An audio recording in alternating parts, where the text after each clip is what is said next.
नमस्कार, मैं रविश कुमार। 80,000 टन मलबा निकला है। भ्रष्टाचार का टावर नाम देकर नोएडा में जिस टावर के गिरने का जश्न मनाया गया, अब मलबे का टावर बनकर लोगों के फेफड़े में घुस चुका होगा और घुसता भी रहेगा। नोएडा और देश के अन्य इलाकों में अनगिनत लोग बिल्डरों की जाल में फंसे हुए हैं। उन्हें अगर किसी तरह से उम्मीद है कि मीडिया उनकी आवाज बनने जा रहा है, तो वे धोखे में ना रहें। एक बिल्डर के झांसे में आकर अपनी कमाई और जिंदगी गंवा देने वाले लोगों की कहानी में शायद ही मीडिया को दिलचस्पी होगी, क्योंकि उस कहानी में कोई तमाशा नहीं है। जिस तरह से भ्रष्टाचार का टावर गिराए जाने का तमाशा हर किसी ने देखा, वैसा तो बिल्कुल भी नहीं है।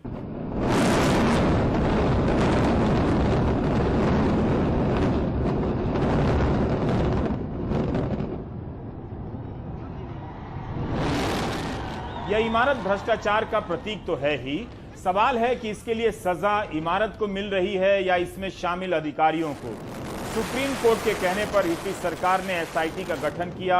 एसआईटी की रिपोर्ट में नोएडा प्राधिकरण में उस दौरान 2014 से 2012 के बीच 24 अधिकारी, कर्मचारी और सुपरटेक प्रबंधन के पदाधिकारियों को आरोपी बनाया गया। हमारे सहयोगी अरविंद उत्तम का कहना है कि एफआईआर हुई है, 24 अधिकारी हैं और नोएडा प्राधिकरण के 2 पूर्व सीईओ भी। एक सीईओ का नाम है मोहिंदर सिंह और एक का नाम है एसके द्विवेदी। ये दोनों सेवानिवृत्त हो चुके हैं। आरपी अरोड़ा और पीएन बौथम अतिरिक्त सीईओ थे, इनके भी नाम एफआईआर में हैं। जिन लोगों के नाम एफआईआर में हैं, उनमें से 2 की मौत हो चुकी है। 4 अधिकारियों को सस्पेंड भी किया गया है, लेकिन बाकी रिटायर हो चुके हैं। जनवरी 2022 में आरोप पत्र जारी कर आरोपी अधिकारियों ने कई दस्तावेज अथॉरिटी से मांगे थे। 2 सप्ताह में जवाब देने थे, लेकिन 7 महीने बाद इन आरोपी अधिकारियों ने जवाब दिया और ट्विन टावर बनवाने में हुई गड़बड़ियों से खुद को अनजान और निर्दोष बताया है। 10 से 20 पन्नों के अपने जवाब में अधिकारियों का कहना है कि सारी मंजूरी नियमों के तहत दी गई। इसके लिए कुछ दस्तावेज भी इन अधिकारियों ने संलग्न किए हैं। नोएडा के सेक्टर 93A में ग्रुप हाउसिंग प्लॉट GH4 आवंटित किया गया और भूमि का कुल क्षेत्रफल लगभग 54,815 वर्ग मीटर है। इसके लिए नक्शे 2006, 2009 और 2012 में पारित किए गए। नक्शे में बदलाव की अनुमति उस समय समिति लिया करती थी, इसलिए सीईओ के हस्ताक्षर नहीं है, लेकिन FAR की मंजूरी सीईओ और बोर्ड बैठक तक में हुआ करती थी। इस मामले में वर्ष 2006 में पहली बार नक्शे में बदलाव के समय सीईओ संजीव शरण, दूसरी बार 2009 में सीईओ मोहिंदर सिंह और तीसरी बार 2012 में बदलाव के समय सीईओ कैप्टन एसके द्विवेदी थे। तीनों सीईओ रिटायर हो चुके हैं और मोहिंदर सिंह विदेश में हैं। कोर्ट ने इस इमारत को अवैध साबित किया है, लेकिन इन अधिकारियों के जवाब से क्या माना जाए जो खुद को निर्दोष बता रहे हैं। जिनके नाम एफआईआर में हैं, उन्हीं के खिलाफ आरोप साबित नहीं होते हैं। कार्रवाई इतनी देर से भी नहीं हुई, तब भी लोगों ने मान लिया कि भ्रष्टाचार के खिलाफ कार्रवाई हो गई है। जिस तरह से कई हजार किलो विस्फोटक लगाए गए, सारा प्रशासन जुट गया, उस तरह से इन 26 लोगों के खिलाफ मामले को अंजाम तक पहुंचाने में क्यों नहीं तत्परता दिखाई गई। ऐसा लगता है कि एक इमारत को सजा दी गई है, जिनकी वजह से यह इमारत खड़ी हुई, वो सजा से बच गए हैं। कहीं कहीं दोषी अधिकारियों की संख्या 24 भी बताई जाती है, 26 भी और 30 भी। पर दोनों ट्विन टावर जमींदोज हो गए हैं। उसके बाद आप देखें कि जिस तरह से धूल का गुबार उड़ रहा है। बिल्डर के खिलाफ किसी भी लड़ाई में जीत हो बड़ी बात होती है। इनके झांसे में आकर आदमी जिस दुष्चक्र में फंसता है वह अंतहीन है। लेकिन क्या ट्विन टावर के गिरने पर ताली बजा देने से भ्रष्टाचार का टावर गिर गया?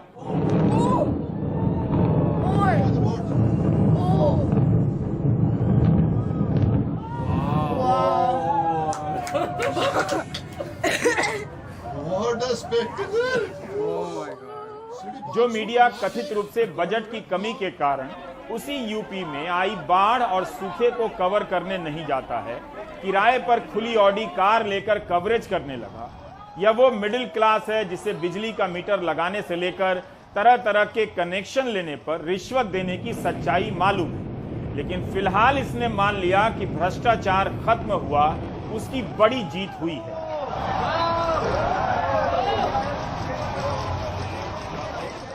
यह वही समाज है जो 6 साल पहले भ्रष्टाचार मिटा देने के नाम पर कई दिनों तक लाइन में लगा रहा और नोटबंदी को मास्टर स्ट्रोक बताया करता था। इस समाज के बच्चों के स्कूल में पर्यावरण दिवस पर ड्राइंग कंपटीशन जरूर होते हैं, जिसमें नदी और पेड़ की तस्वीर बनाकर बच्चा पर्यावरण के प्रति जागरूक होने का गर्व माता पिता को सौंप देता है। 40 मंजिला इमारत जब बन रही थी तब भी पर्यावरण का नुकसान कर रही थी। अब इसे गिराकर नुकसान को और गहरा किया गया है। इसे रोकने के लिए कई लोगों ने बहुत सारे उपाय सुझाए। यहाँ ठंड के दिनों में गरीबों के लिए रात्रि आश्रय स्थल बन सकता था, सेना के शहीदों के परिवारों को दिया जा सकता था, विकलांगों को दिया जा सकता था, स्कूल से लेकर अस्पताल तक बनाए जा सकते थे। इसका इतना ही मतलब है कि समाज में अब भी कुछ लोग हैं जो सोच रहे हैं, जो समझते हैं कि भ्रष्टाचार की सजा के और भी तरीके हो सकते थे। मगर इस इमारत के गिरने पर ताली बजाने वालों ने साबित कर दिया कि जो लोग नोटबंदी के समय ताली बजा रहे थे वही थे जो कोरोना के समय बालकनी में आकर ताली बजा रहे थे, और वही लोग हैं जो इस इमारत के गिरने पर भ्रष्टाचार के मिट जाने के जश्न के रूप में ताली बजा रहे हैं। हो सकता है कि ये लोग भ्रष्टाचार के खिलाफ अपनी लड़ाई की जीत का जश्न मना रहे हैं। 12-13 साल कोर्ट में लड़ने वालों के संघर्ष को भी आप खारिज नहीं कर सकते। इस देश में बिल्डर के खिलाफ कोई भी जीत किसी जंग की जीत से कम नहीं। हो सकता है इस जश्न में वो खुशी शामिल रही हो। नोएडा से इलाहाबाद हाई कोर्ट जाना और फिर वहां से सुप्रीम कोर्ट, उनकी लड़ाई एक मंजिल पर पहुंची है। लेकिन जिस तरह से एक इमारत को गिराया गया है और पर्यावरण को नुकसान पहुंचाया गया है, उसकी भी चिंता होती तो अच्छा रहता। लेकिन ऐसे सवालों पर हमारा समाज कहां चिंतित होता है। वायु प्रदूषण का आंकड़ा देखकर एयर प्यूरिफायर खरीदने को पर्यावरण से लड़ना मानता है, लेकिन क्या जीत की इस खुशी में हम धरती का ज्यादा नुकसान नहीं कर गए? बहुत खुशी का अभाव है और क्या कहते हैं, सभी लोग जो हैं, जितने भी रेजिडेंट्स हैं, वो सब बहुत खुश हैं। सबसे बड़ा यह है कि सेफ डिमोलिशन हुआ है। पहली बात तो हमारी लड़ाई के ऊपर जो हम इस काम तक पहुंचे, उसके बाद में जो है सेफ डिमोलिशन हुआ, हमारी सोसाइटी को कुछ भी नहीं हुआ, तो इसलिए बहुत बहुत खुश हैं और उम्मीद करते हैं कि हर आदमी इसको जश्न मनाएगा और हम लोग भी जो है इसकी पार्टी करेंगे और जश्न मनाएंगे। कितनी मुश्किल थी लड़ाई? मुश्किल क्या, इम्पॉसिबल लड़ना था। ये तो भगवान की कृपा है, उन्होंने हमें शक्ति दी, हमें जज्बा दिया लड़ने का। अदरवाइज 10 साल इतने बड़े बिल्डर से कौन लड़ सकता है।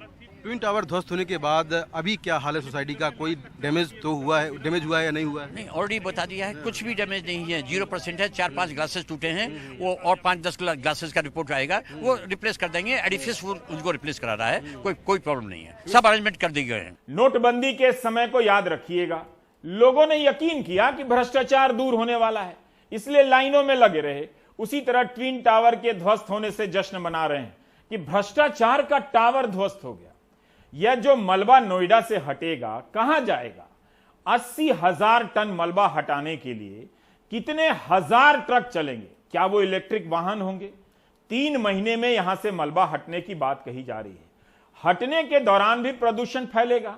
जिस शहर में नवंबर के महीने में हवा खराब होने पर कंस्ट्रक्शन पर रोक लगा दी जाती है, उस शहर में इमारत गिराकर इतना मलबा पैदा किया जिसे हटाने में 3 महीने का वक्त लगने वाला है। 80,000 टन मलबे का यह गुबार है। Central building research institute Roorkee के वैज्ञानिक कहते हैं 50,000 टन मलबा तो इन दोनों इमारतों के बेसमेंट में ही खप जाएगा।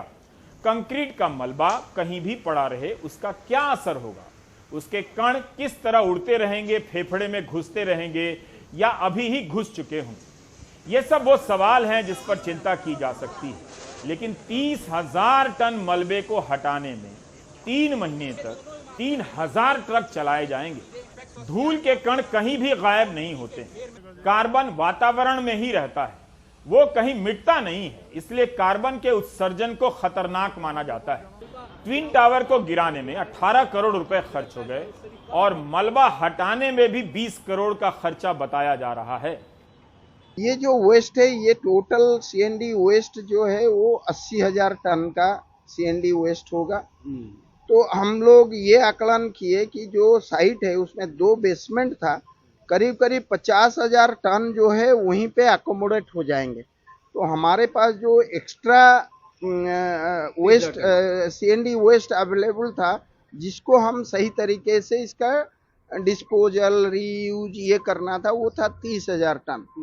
तो उसमें फाइनली हम लोगों का जो एनओसी लेके ये करके नोएडा अथॉरिटी के हेल्प से उनका एक सीएनडी वेस्ट मैनेजमेंट प्लांट है नोएडा के अंदर, तो वहाँ पे बातचीत किया गया। फिर वो कितना अकोमोडेट कर सकते हैं डेली बेसिस पे, तो उनका ये कहना था कि हम जो है 250 से 300 टन डेली बेसिस पे हम लेके प्रोसेसिंग करके ढा सकते हैं। तो फिर एक प्लान तैयार किया गया कि ये पोस्ट डिमोलिशन जो डिमोलिशन हो जाएगा 3 महीने में ये प्रोसेस को अंजाम दिया जाएगा। ये 50,000 टन जो कह रहे हैं सर कि वहीं यूज हो जाएगा, वो क्या यूज होगा उस जगह? वो यूज मतलब जो 2 बेसमेंट है वो बहुत बड़ा एरिया 5,600 कुछ स्क्वायर मीटर एरिया है, तो उसमें ऑब्जर्व हो जाएगा ग्राउंड लेवल अचीव करने के लिए। क्योंकि आप मान लीजिए जो गड्ढा है उसको भरने में यूज हो जाएगा। प्रदूषण को लेकर कोई बात हुई कानून सर की प्रदूषण जो होगा उसको कैसे? यस, प्रदूषण हम बोले थे 15-20 मिनट का एक डस्ट क्लाउड होगा, उसके बाद जो डस्ट है वो डिस्पर्स कर जाएंगे। ठीक है, उसमें जो सस्पेंडेड पार्टिकल होते हैं उसका लेवल थोड़ा हाई आया होगा कुछ घंटे तक, और हम वो महसूस भी किए। हम हमारे जूते से देख सकते हैं कि इसी तरह का धूल ये आया था, बहुत धूल खाए हम। कुछ समय के लिए भी फेफड़े में सस्पेंडेड पार्टिकल घुस जाए तो क्या यह चिंता की बात नहीं है? क्या ऐसा कोई पैमाना है कि जो सस्पेंडेड पार्टिकल है वो कितने दिन या कितने घंटे तक घुसा रहेगा तभी फेफड़े पर असर करेगा? क्या आप कुछ समय के लिए प्रदूषित जगह पर जा सकते हैं? अभी ये जो कहा जा रहा है कि कंस्ट्रक्शन और डिमोलिशन से जो मलबा निकाला जाएगा उसे प्रोसेस किया जाएगा, रिसाइकलिंग की जाएगी, इसकी सच्चाई भी जान लीजिए। 25 अगस्त 2020 को डाउन टू अर्थ में कंस्ट्रक्शन और डिमोलिशन के मलबे को लेकर एक रिपोर्ट छपी है। इस रास्ते से जितना भी मलबा पैदा होता है, भारत उसका केवल 1% रिसाइकिल करता है। 2016 में प्रेस इंफॉर्मेशन ब्यूरो की एक रिलीज मिली जिसमें तत्कालीन पर्यावरण मंत्री प्रकाश जावड़ेकर कहते हैं कि भारत में हर साल 530 मिलियन टन मलबा तैयार होता है, लेकिन centre for science and environment की रिपोर्ट है कि इस देश में 150 मिलियन टन इमारती मलबा पैदा होता है। यह भारत सरकार की बिल्डिंग मटेरियल प्रमोशन काउंसिल का आंकड़ा है। इस तरह के मलबे की रिसाइकलिंग की जो दैनिक क्षमता है वो 6,500 टन प्रतिदिन ही है, यानी कुल मलबे का मात्र 1%। इस रिपोर्ट में यह भी बताया गया है कि 2017 तक 53 शहरों में इमारती मलबे को निपटाने और फिर से इस्तेमाल करने के लिए प्लांट बन जाने थे, लेकिन 2020 तक केवल 13 शहरों में बने हैं। जब लोग अपने विवेक की चिंता नहीं करेंगे तो उनके फेफड़ों की चिंता कौन करेगा? 53 शहरों में इमारती मलबे के निस्तारण का प्लांट बन जाना था, बना केवल 13 शहरों में। इमारती मलबों से जो धूल कण उड़ते हैं उससे शहर की हवा प्रदूषित होती है। 2024 तक शहरों की हवा में जो धूल कण मिल रहे हैं उसमें 20 से 30% की कमी लाई जानी है। यह नेशनल क्लीन एयर प्रोग्राम का लक्ष्य है। हमें यह भी ध्यान में रखना चाहिए कि नोएडा में जो मलबा पैदा हुआ है वो धूल में बदल चुका होगा। धमाके के बाद बड़ा हिस्सा रेत में बदला है। यह भी याद रखिए कि इसमें 3700 किलो बारूद भी है। पेड़ों के पत्तों को धो देने से हवा साफ नहीं होती। इस कार्रवाई से धूल पत्तों से उतर जाती है ताकि पत्ते फिर से हरे दिखने लग जाएं, लेकिन वह धूल कहां जा रही है इसके बारे में भी पता रखिए। जो हम कह रहे हैं 9 सेकंड का ब्लास्ट, वो उसका जो प्रभाव होगा वो 9 सेकंड का नहीं होगा। वो अभी आने वाले समय में इसका प्रभाव काफी दिनों तक रहेगा। और ये भी सोच के चलिए जो धूल का जो हॉटस्पॉट ये बन चुका है, अब जाड़े का समय आ रहा है, जब प्रदूषण की मात्रा बढ़ेगी तो ये जो लोकल हॉटस्पॉट है इसकी मैनेजमेंट बहुत ठीक तरीके से हमें करना होगा।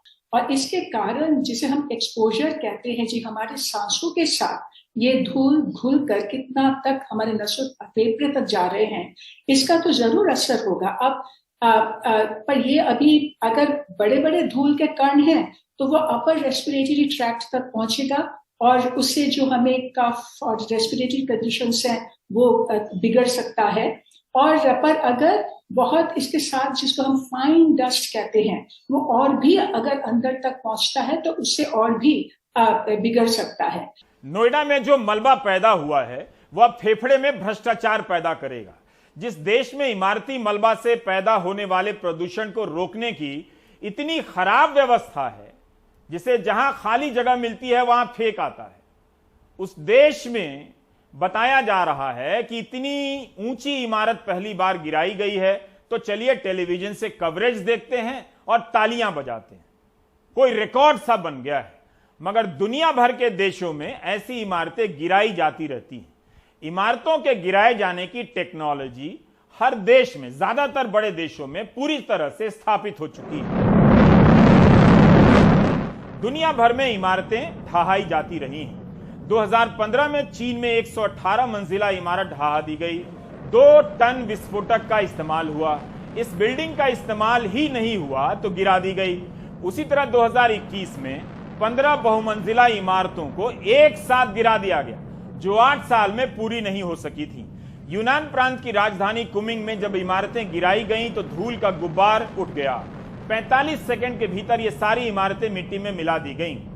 जनवरी 2022 में भी चीन के हाइनान प्रांत में 39 इमारतों को इसी तरह ध्वस्त किया गया। चीन में जितना कचरा पैदा होता है उसका 30 से 40% इमारती मलबा होता है। बहुत ज्यादा इमारती मलबा वहां पैदा होता है। अमेरिका और जापान अपने इमारती मलबे का 90 से 95% रिसाइकिल कर देते हैं। भारत में यह 1% है। 2018 में अमेरिका में जो इमारती मलबा पैदा हुआ वो निगमों के कचरे से 2 गुना था। यह जो कहा जा रहा है कि 50,000 टन नोएडा के ट्विन टावर के बेसमेंट में रहेगा, हमें इस पर ध्यान देने की जरूरत है। इतनी बड़ी मात्रा में मलबा इस इलाके में होगा, क्या उसका कुछ भी असर नहीं होगा? जो वहां पे इतना जो मलबा गिरा हुआ है, अब ये मलबा से अब कई दिनों तक उसका जो असर होगा हमें उस पर अभी ध्यान देना होगा।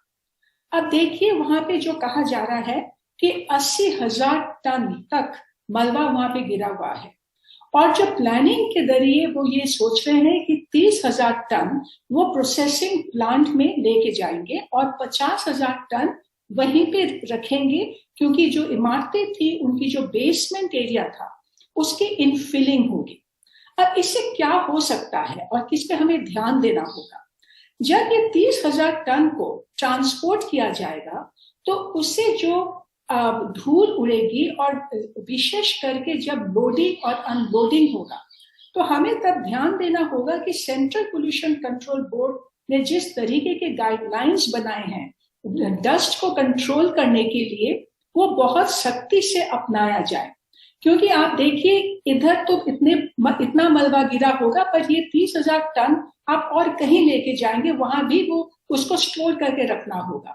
तो एक तो है कि ट्रांसपोर्टेशन के लिए जिस तरीके की जो हमें चेकलिस्ट है डस्ट कंट्रोल की उसको अपनाना होगा, और दूसरा है कि ये जो बेसमेंट को भरने के लिए 50,000 टन जो वहां छोड़ा जाएगा उससे क्या हो सकता है और उसका पर्यावरण के ऊपर क्या प्रभाव हो सकता है, इसके इम्पैक्ट एनालिसिस करना और उसके साथ साथ जो उपाय हैं उसको अपनाना। अब क्या हो सकता है? एक है कि देखिए अब जो हम जिसके बारे में जानकारी बहुत कम है कि जो इतना जो एक्सप्लोसिव का इस्तेमाल किया गया था कल ब्लास्टिंग के लिए, अब उसके कारण ये जो मलबा है ये कंटैमिनेटेड है। पर अभी अगर यहाँ अब इसका मतलब ये हुआ कि अगर ये जो मलबा यहाँ गिरा होगा, बारिश का पानी गिरेगा, इससे जो ग्राउंड वाटर की जो इसकी लीचिंग होगी वो हमें मॉनिटर करना पड़ेगा। तो अपस्ट्रीम डाउनस्ट्रीम में हमें ग्राउंड वाटर की जांच अब रेगुलरली हमें करना चाहिए, ये समझने के लिए कि उसका कुछ प्रभाव हो रहा है कि नहीं। और दूसरी तरफ हमें ये भी ध्यान में देना होगा कि ये जो 50,000 टन है ये है कंक्रीट, और उसके साथ साथ इमारतें बनाने के लिए जो स्टील, आयरन, एल्यूमिनियम के जो इस्तेमाल किए जाते हैं वो भी गिरा हुआ है। और ये सारा मेटल को हमें वहां से निकाल के उसका फिर से इस्तेमाल करने के लिए, जो रीयूज करने के लिए, उसके लिए भी हमें सिस्टम्स बनाने पड़ेंगे। तो इसका मतलब हुआ कि ये वहां पर ही काफी कार्रवाई की जाएगी जहां पे जो टेम्पररी सिस्टम्स बनाए जाएंगे कि किस तरीके से कंक्रीट और मेटल को वो अलग करेंगे। तो इसके लिए वहां पे कई डस्ट कंट्रोल के मेजर्स हमें अपनाने होंगे, जिसे हम कहते हैं विंड बैरियर, फिर स्प्रिंकलिंग ताकि धूल ना उड़े। कई तरीके के टेक्निक्स हैं ये इतनी जो बड़ी जो डंप साइट बनी है उसको कंट्रोल करने के लिए। और यहाँ पे क्योंकि ये बहुत बड़ा डंप साइट बन चुका है अभी, हमें देखना होगा कि एयर एक्ट और वाटर एक्ट के जरिए जो नियम कानून है, जो एनवायरमेंट एक्ट असेसमेंट के लिए जो नियमें बनाई गई हैं और जो भी रेगुलेटरी इश्यूज हैं उसको हम ठीक तरीके से इम्प्लीमेंट कर रहे हैं। बेशक इस तरह के वीडियो वायरल करने लायक होते हैं, लोग बिना सोचे समझे बार बार देखते हैं। देखते हुए क्या महसूस करते हैं पता नहीं। क्या उनके जहन में यह सवाल उठता होगा कितना मलबा अलग अलग लोगों के फेफड़े में घुसेगा तो क्या होगा? यह जो मलबा पैदा हो रहा है क्या उसे किसी तरह से रोका जा सकता था? परिमल ने नोएडा में उस जगह पर जाकर देखा जहां इमारती मलबे की रिसाइकलिंग होती है। पहले ट्रक को गीला अच्छे से किया जाएगा, जितना भी सीएनडी वेस्ट है प्रॉपर उसको गीला किया जाएगा ताकि उसमें से धूल ना उड़े उसको अनलोड करते हुए। ठीक है। उसके बाद ये हमारे आगे प्रोसेसिंग यूनिट में चला जाएगा जहां पर अलग अलग तरह के प्रोसेस करने के बाद मटेरियल निकलेगा। जो साइज इसका रहता है, हमें जो मटेरियल सीएनडी वेस्ट आएगा वो मिनिमम 200 mm का साइज रहेगा। उसके बाद हम उसको क्रश करके 10 mm, 20 mm, 40 mm और अबाउट 40 mm में कन्वर्ट करके इसको सेल आउट कर दें। क्या क्या बनेगा उसका अगर mm के हिसाब से बताएं? हम मैन्युफैक्चरिंग सैंड और 10 mm, 20 mm को यूज करके पेवर ब्लॉक बना देंगे। उस पेवर ब्लॉक को हम ओपन मार्केट में सेल आउट कर देंगे। मतलब उसको मोटे तौर पर टाइल्स कह सकते हैं हम बोल तो सकते हम हैं। जो फुटपाथ में हमारी टाइलें लगी होती हैं वो वहां पर यूज होंगी, वो टाइल्स बनेगी हमारे यहाँ पर। और बाकी का मटेरियल हम रोड प्रोजेक्ट्स में यूज करते हैं एज ए जीएसबी। और जो रोड्स बनती हैं, ड्रेनेज बनती हैं, फुटपाथ बनते हैं, उनके लेइंग प्रोजेक्ट्स में ये काम यूज होता है मटेरियल। जितना भी पीसीसी का वर्क होता है सब रिसाइकल मटेरियल से हम यूज कर सकते हैं उसे। अच्छा, हमने देखा कि मशीन में जो है वो ये भी किया गया था कि अलग अलग तरीके से उसमें कचरा निकालने का भी काम मैनुअली भी हो रहा था और कुछ चीजें टेक्नोलॉजी के दम पे भी की जा रही है। जो सीएनडी वेस्ट आता है वो बेसिकली मिक्स आता है। घरों से जो सीएनडी वेस्ट होता है वो मिक्स होता है, उसमें वुड होती है, प्लास्टिक होता है, आयरन होता है, स्टील होता है। तो इस तरह की चीज़ों को हम मैनुअली सेग्रीगेट करने के बाद इसको प्लांट प्रोसेसिंग यूनिट में ले जाते हैं। प्लांट पूरी तरह वेट वेस्ट टेक्नोलॉजी पर बेस्ड है और इसमें हम फॉग गन लगाया हुआ है जो कि धूल को मिनिमाइज कर देता है। दिल्ली विश्वविद्यालय में इस साल की प्रवेश परीक्षा पूरी नहीं हुई है। जुलाई और अगस्त का महीना ऐसे ही गुजरने जा रहा है, सितंबर भी चला जाएगा। नामांकन की प्रक्रिया पूरी नहीं होगी तब तक और पढ़ाई भी शुरू नहीं होगी। ऐसा नहीं है कि युवा समझ नहीं रहे हैं। जो विदेश जा सकते हैं वे अब विदेश जाने के लिए 9वीं क्लास से ही तैयारी करने लग गए हैं। विदेश जाकर स्नातक की पढ़ाई करने वाले छात्रों की संख्या लगातार बढ़ती जा रही है।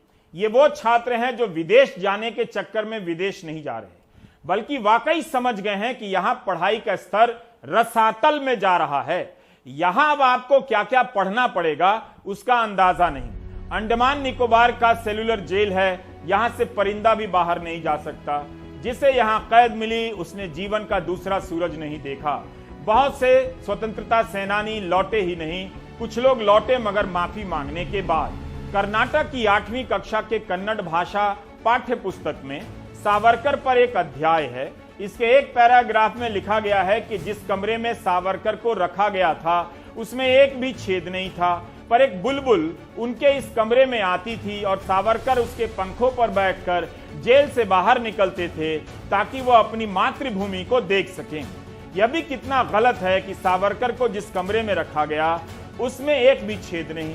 आप इस तस्वीर में देखिए, गृहमंत्री अमित शाह सावरकर को श्रद्धांजलि दे रहे हैं। तस्वीर के ठीक ऊपर खिड़की की जाली है, सलाखें हैं, कई छेद।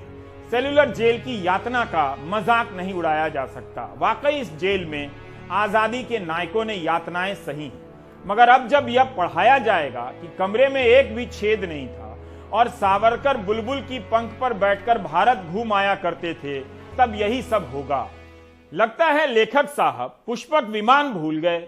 इससे हमें यह भी पता चलता है कि लोग बुलबुल की पंख पर उड़ा करते थे। इस जानकारी से एनआरआई अंकिलों में खुशी की लहर दौड़ पड़ेगी कि भारत तो पहले से ही विश्व गुरु था, लोग पंख से उड़ा करते थे। उनकी खुशी की तुलना आप नोएडा की हाउसिंग सोसाइटी के ताली बजाने वालों से मत कीजिए। वैसे अगर इस टाइप की पढ़ाई हो तो वाकई पढ़ाई आसान हो जाएगी। कोचिंग करने की जरूरत नहीं होगी। जिसे जो मन आएगा बोलेगा, लिखेगा, पढ़ाएगा। आप दर्शक भी पीपल के पत्ते पर बैठकर अपने गांव चले जाया कीजिए। कल्पनाओं के जरिए हवाई जहाज या ट्रेन का किराया बचेगा। गांव से वापस आते समय पीपल का पत्ता वहीं छोड़ दीजिए, जामुन की टहनी पर बैठकर आ जाइए। कोई बचपन से मगरमच्छ से गेंद छीन ले रहा है, कोई बुलबुल के पंख से भारत की यात्रा कर रहा है। निहाल किदवई बता रहे हैं कि कर्नाटक में क्या हो रहा है। कर्नाटक के सरकारी स्कूलों में अगले सत्र से पहले विवाद खड़ा हो गया है। विवाद 8वीं की कन्नड़ा भाषा की पुस्तक के एक चैप्टर को लेकर खड़ा हुआ है। यहाँ लिखा है कि अंडमान निकोबार की जेल में जहां सावरकर को रखा गया, वहां कोठरी में छेद भी नहीं था। बुलबुल पक्षी वहां आते और उसके पंखों पर बैठकर सावरकर मातृभूमि यानी भारत की यात्रा पर आते थे। बीजेपी के मुताबिक बेवजह विवाद खड़ा किया जा रहा है। ये लेखक के कल्पना की उड़ान है। सावरकर भारतीयों से मनोवैज्ञानिक तरीके से जुड़े थे। सावरकर जी कवि थे, उनका भावना प्रकट किए बुलबुल पक्षी के साथ, उन्हें भावना प्रकट किए, उन्हें भारतीयों के साथ संपर्क साधन किए भावना के वजह से। ये साइंटिफिक नहीं है, ये मनोविज्ञान के जैसे आप सोच सकता है। भावना से आप हर जगह में जा सकता है, हर जगह में। सावरकर को लेकर कर्नाटक में इन दिनों काफी विवाद चल रहा है। कहीं सावरकर के पोस्टर हटाए गए तो कहीं इसको लेकर सांप्रदायिक तनाव बढ़ा। अब बुलबुल पर बैठकर उड़ने का विवाद। जिन लोगों ने यह पाठ्यक्रम तैयार किया है उनके मुताबिक बुलबुल पर बैठकर मातृभूमि यात्रा अपनी बात कहने का एक तरीका है। See, it is all a bogus history. They are just trying to create some nonsense. ये गलत इतिहास पढ़ा रहे हैं। ये लोग इतिहास बदलना चाहते हैं। ये नागपुर एजुकेशन पॉलिसी है, न्यू एजुकेशन पॉलिसी नहीं है। मुझे पूरा भरोसा है कि जनता हमें सत्ता में लाएगी, तब हम इस तरह की अवैज्ञानिक चीजों को खत्म कर देंगे। We will scrap all those documents. We will retain whatever was there. Karnataka में बीजेपी सत्ता में लिंगायतों की वजह से आई। आज लिंगायत यहाँ गुटों में बटे हुए हैं। ऐसे में न चाहते हुए भी बीजेपी को वरिष्ठ लिंगायत नेता येदियुरप्पा का दामन दोबारा थामना पड़ा।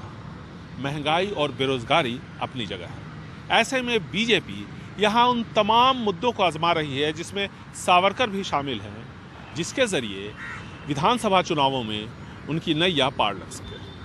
बेंगलुरु से कैमरामैन गोविंद मूर्ति के साथ निहाल किदवई, एनडीटीवी इंडिया। रोटी फिल्म का एक गाना है, 1974 की फिल्म है। नाच मेरी बुलबुल पैसा मिलेगा, कहां कदरदान हमें ऐसा मिलेगा। ऐसी जनता जब मिल जाए तब बुलबुल को नाचने की भी जरूरत नहीं। बहुत से दर्शकों को पता नहीं बुलबुल किस चिड़िया का नाम है, लेकिन हम बता देते हैं कि बुलबुल की पंख से उड़ने के चक्कर में बुलबुल का शिकार मत कीजिएगा। ये कानूनन अपराध भी है और इंसानियत के खिलाफ भी। भारत घूमने के बहुत सारे इंतजाम कर दिए गए हैं। पैदल के अलावा सड़क है, रेल है और विमान। बुलबुल का चहकना गाने के समान माना गया है, लेकिन उसकी लंबाई तो बहुत छोटी होती है। बुलबुल कोई हाथी के आकार का पक्षी नहीं है। इसकी लंबाई कम से कम 13 सेंटीमीटर होती है मात्र, बहुत से बहुत 29 सेंटीमीटर। इतनी छोटी चिड़िया के पंख अजगर जितने लंबे तो नहीं होते होंगे कि कोई गद्दा तकिया बिछाकर विमान बना ले। गर्दन भी बहुत छोटी होती है, पूंछ लंबी होती है, मगर किताब में नहीं लिखा है कि पूंछ पकड़कर जाते थे। सावरकर बुलबुल के पंख पर ही बैठकर अंडमान से भारत भ्रमण पर जाते थे। भारत में किस जगह जाते थे इसका जिक्र नहीं है। पंख ब्रेक लेते थे या नहीं, या लगातार ही उड़ते रहते थे, इसका भी जिक्र नहीं। कहीं ऐसा तो नहीं कि उन्हें पंख पर उड़ता देख गांव-गांव में बच्चे दौड़ने लग जाते थे। अब इस देश में कुछ भी हो सकता है। दुनिया भर में बुलबुल की 150 प्रजातियां हैं। अफ्रीका, मध्य पूर्व से लेकर इंडोनेशिया तक में बुलबुल पक्षी मिलती है। यह सब इंटरनेट से जानकारी ली गई है। सावरकर का मामला सीरियस हो जाता है। अभी तक उनकी माफी पर ही झगड़ा होता था कि सच्चे वीर हैं या माफी वीर हैं, लेकिन बुलबुल का पंख आ गया है। गांधी जी के बारे में कन्फर्म है कि वे किसी बुलबुल की पंख पर बैठकर भारत का भ्रमण नहीं कर सके। गांधी फिल्म में भी उन्हें ट्रेन से भारत का भ्रमण करते हुए दिखाया गया है। मैं भी बुलबुल के पंख से आपके घर प्राइम टाइम भेज दिया करूंगा। आप खिड़की पर बैठकर बुलबुल के आने का इंतजार कीजिएगा। इस देश में टेंशन की कमी नहीं है। हर दिन एक नया टेंशन आ जाता है।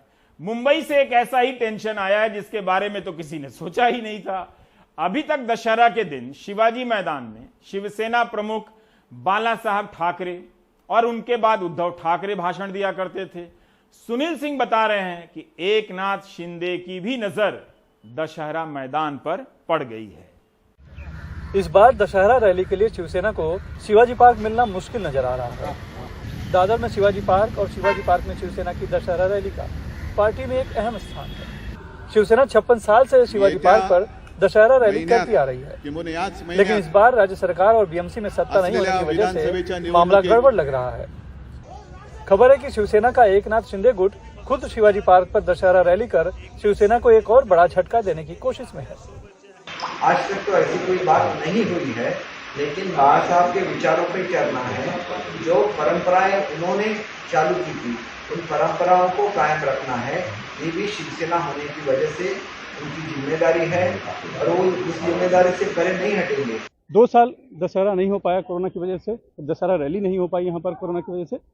लेकिन इस बार जिस तरह से एकनाथ शिंदे गुट ने बगावत करके उद्धव ठाकरे से मुख्यमंत्री की कुर्सी छीनी, उसके बाद जो है कि शिवसेना को एक अच्छा मौका है यहाँ पर बड़ी दशहरा रैली करके अपनी ताकत दिखाने का और अपनी पार्टी में फिर से नई जान फूंकने का। पर यही एक समस्या हो गई है। शिवसेना की तरफ से बीएमसी में इस मैदान के लिए पत्र तो दे दिया गया है, लेकिन अभी तक बीएमसी ने उसे इजाज़त नहीं दी है। इससे एक नया कयास पैदा हो गया है और कयास ये लगाया जा रहा है कि एकनाथ शिंदे गुट भी यहाँ पर अपनी रैली करके दशहरा के दिन अपनी ताकत दिखाना चाह रहा है। इसीलिए अब ये सवाल पैदा हो गया है कि आखिर इस शिवाजी पार्क पर रैली, दशहरा रैली होगी तो किसकी होगी। लेकिन इस बार अर्जी देने के बाद भी बीएमसी ने अब तक शिवसेना को दशहरा रैली की इजाजत नहीं दी है। शिवसेनेचा म्हणजे आमचाच होणार, शिवसेनेचाच होणार। असली शिवसेना की यानी हमारी दशहरा रैली मुंबई के शिवाजी पार्क में ही होगी। राज्य भर से शिवसैनिक इस रैली के लिए पहुंचेंगे। सरकार अनुमति देगी नहीं देगी ये तकनीकी बातें हैं।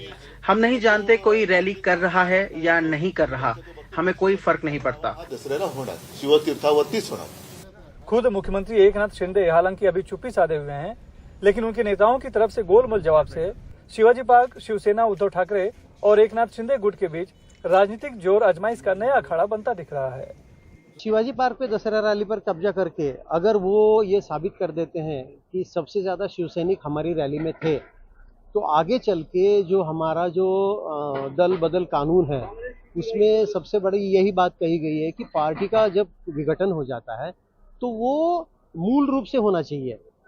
जमीन से लेके ऊपर सारी जो रचना है उसमें विभाजन होना चाहिए। और इस प्रयास में मुझे लगता है वो दिखा देंगे कि शिवसेना की रैली नहीं हो पाई, दशहरा रैली, और हमने जो रैली लेने की, और मुझे लगता है कि बिल्कुल मुख्यमंत्री का जो गुट है शिवसेना का, वो अपनी रैली लेगा। शिवसेना, उद्धव ठाकरे और एकनाथ शिंदे गुट के बीच जारी असली नकली शिवसेना के संघर्ष के बीच ही अब एक नया सवाल खड़ा हो गया है कि इस बार शिवाजी पार्क पर दशहरा रैली किसकी होगी। मुंबई से कैमरामैन अशोक माडिक साथ सुनील सिंह, एनडीटीवी इंडिया के लिए।